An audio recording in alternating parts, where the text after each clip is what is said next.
All right, we're gonna be bringing the so just for context, when people are watching this, probably down the line when people do watch this, we had to pause our truckers because we're making them better and bringing them Mhm. back out, right? Which Yeah. is the conversation that James has. So context before we roll into this blue collar combo. James tries out these truckers. We rolled them out. I had tested them with a few guys. They were slinging. I was like, "Yo, we're gonna actually release these," but they weren't text verified. So I go and tell the team like, "Yo, push these out." Lo and behold, we start getting crazy orders, right? We get so many orders. I think James' order took like 3 weeks to deliver. It was extremely long. Yeah. So it was so backed up. And like we transparently, just so everybody understands, like we went in the red. Like it was bad. Like, because we didn't realize how many people were going to want them. And they weren't text verified. So I don't really love giving away non-text verified leads. There's a lot of replacements, etc. So what happened was James buys the leads and I don't hear from him. I'm like, oh man, he thought they were bad. Like, damn. And then I just randomly get a text a few weeks ago and he's like, yeah, bro, like let's hop on a quick call. We chopped it up and he was like, yeah, man, I mean, I sold a handful. I like the leads. You said he was trying some other stuff out. And he was like, what's up with these blue collars? And I was like, dude, this is an untapped niche. Nobody's really doing them.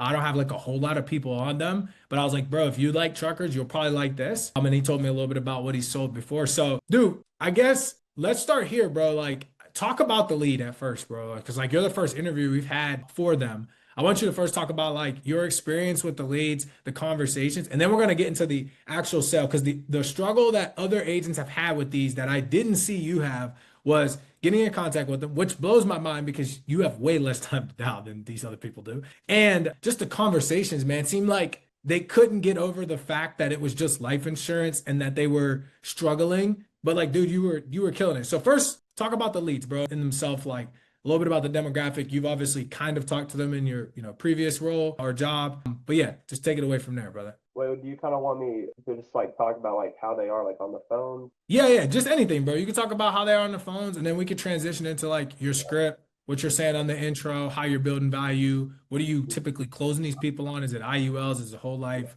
etc.? So yeah, the blue collar workers, I mean, they're typically guys that are in their anywhere from like 30s to probably 50s, which for me is like the absolute sweet spot when selling life insurance because typically with those people, they don't really have a lot of health complications yet, and they're also young, meaning they're going to be able to get a lot of coverage, which is what they want. They want to see a big number, and it's not going to be out the wazoo in price.